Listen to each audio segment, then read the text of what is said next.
And the next in the spotlight is Willie Rennie. The MSP for Mid-Scotland and Fife has been leader of the Scottish Liberal Democrats for almost 4 years. Before that, he served as the MP for Dunfermline and West Fife from 2006 to 2010. Willie, you have 1 minute to address the voters. Thank you very much, Bernard. I believe in opportunity for everyone. That's why I got involved in public service. And that's why in government, Liberal Democrats have sought to make a stronger economy and a fairer society, so there is that opportunity for everyone. And if you look over the last 5 years, it's not been easy, but we've got the economy back on track and we've tried to do it fairly. We've cut taxes for those on low and middle incomes, the biggest tax cut for workers ever. We've also expanded childcare, something I feel very passionately about. And we've made sure that the NHS is funded, pensions have increased, and that economy is growing. Now, what I want to do over the next 5 years is keep that progress going. I don't want to veer off to the left or to the right as the others propose. I want to keep on that path and keep that recovery going. But what we need to make sure in order to do that is that we invest in the NHS, that we make sure we balance the books so we're not incumbent the debts on future generations. We need to keep that recovery going so we can create that opportunity for everyone, no matter what their background, to build that fairer society and that stronger economy. OK, thank you very much, Willie Rennie. The first question to Willie Rennie comes from Peter Mackey. Peter. Right. I want to ask you, in the light of the very large number of people having to rely on food banks and the unfair benefit sanctions that the Conservative government has made with your party's help, what would you do to try and make sure that no one goes hungry and homeless in this country? I think it's terrible that we have the extensive use of food banks that we currently have. I think it's partly a reflection of the state of the economy, the fact that we've got the biggest recession since the 1930s. The real question is, how do we tackle that problem? How do we get on top of it? And that's why we've tried to get the economy moving. It's why we've tried to cut taxes for those on lower middle incomes. It's why we've tried to reform the welfare system and do it fairly. It's not perfect, and we need to deal with sanctions by introducing a yellow card system that gives people a warning rather than having this dead cut-off. So it's what you do about it. I think it's terrible we've got the extensive use of food banks, and I'm determined to put an end to it. Peter? Yeah, who's going to introduce this yellow card system then? I've never heard of that before. The Liberal Democrats propose that we do have that system to alter the current kind of strict regime that we have. OK, down in the front row here. Yes. The Coalition's current welfare system is based largely on social exclusion.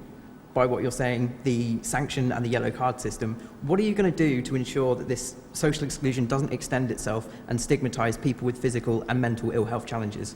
I think what we want to try and do, and we've done with the universal credit, is trying to make the system so you can move from unemployment to work and back again, if you're in the unfortunate situation, quite easily. Because it used to be the case you'd have a very steep cliff, you would lose all your benefits in one go.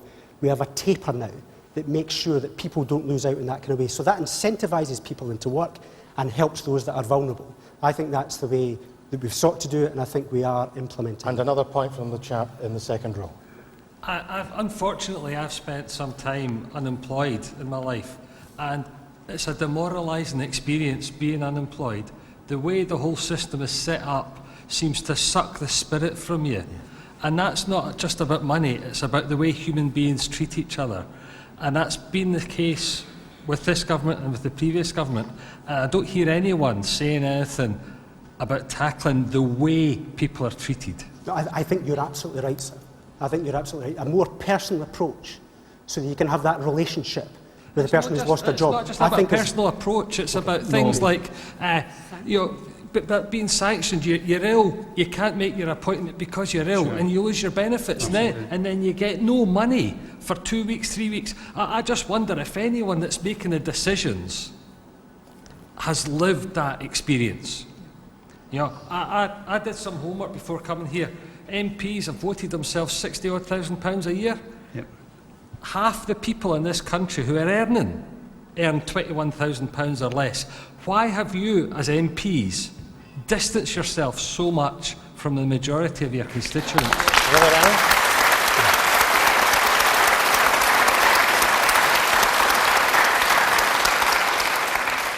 Sir, I can tell you, in the 4 years that I was a Member of Parliament, I helped, 10,000 people with individual problems exactly like that. I saw the pain and the agony But that the they went through. system stays the same. Well, sir, what I'm trying to explain to you is that I've seen, I've heard, I've felt it. I understand the problem. Now, this is a massive bureaucracy that we're trying to get to grips with. It's not going to be solved overnight. But I understand the problems. I've seen it for myself. I've seen the tears. I've seen But people have who've you committed been, have suicide. you lived the life? I've not been in that No, you situation. haven't.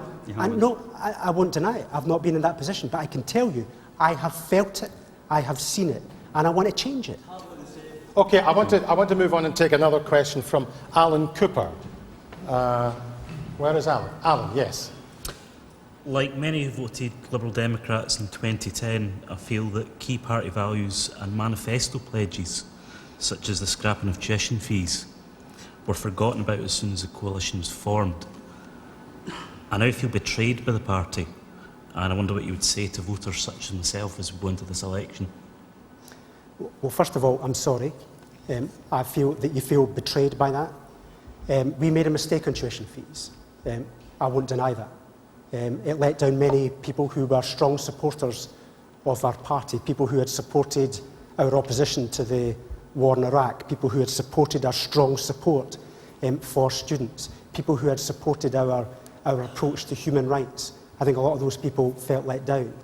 Now, what I want to suggest to you is that you're entitled to look at those things that we've got wrong, but look at all the things that I think that we've got right. The biggest tax cut for workers there has ever been, helping people aspire to have a better life. I think that's a good thing.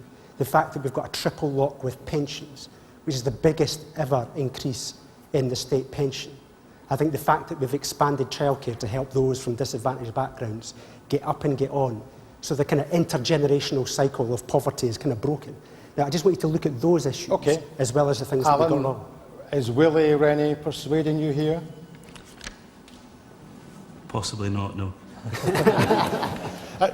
You said earlier on, in relation to a response from that guy, that you felt the pain of people who were dispossessed.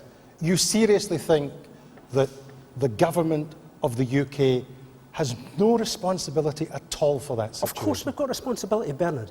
But these so what mistake was made? What mistake was made? Bernard, these problems can't be solved just overnight. What we've sought to do is to get to grips.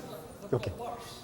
You think we've got worse? You can't be solved overnight. I accept that. They're big problems. But on your watch, or on the government's watch, and on the previous government's watch, it seems to me to progressively have got worse. Okay, another contribution. I think the chap up in the second back row wanted to make a contribution. Yes, sir? I was actually... Ruth Davison was just talking. She said, we had a referendum. I was taking issue with that. We had something. It wasn't a referendum. It wasn't a fair vote. But I also think she also said, this goes back to when she was speaking, that she's created thousands of jobs. Well, she's created thousands of low-paid jobs, slave labour jobs, that people can't do because they can't have health schools, you know? What about that point, Willie Rennie, that a lot of the jobs are low paid? Well, about 3/4 of the jobs are full-time jobs. Now, we've created 174,000 based on a plan that others said wouldn't work. Of course, we want them to be even more secure, and we want them to be even higher employment. But many people said this economic plan wouldn't work, and it has. It's working. We're getting the progress that we were looking for. Okay, any more contributions? I think we've heard from you. We haven't heard from the chap down here in the second row. Yes, sir? Could I just ask what you're going to do about the zero-hour contracts? Do you not think it's Dickensian in 2015 that people are turn up for work, are sent away, go back, turned up, to go back again? Would you like to live like that? Briefly, no, and I think that's why we've taken action.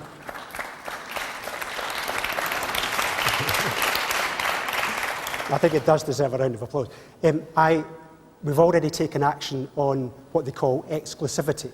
So you can't be bound to that one employer. You can choose other employers in addition. That's something we've done already, and we want to go further by making sure that the rights are accrued for individuals in those circumstances so they can't be mistreated by their employers. There's a company in Dunfermline, a big one, that does this all the time, and I want to clamp down it and put an end to that exploitative nature. We're out of time in that section. It's time now for another commercial break, but stay tuned for the final part of our debate when the politicians will come back together to field questions from our audience.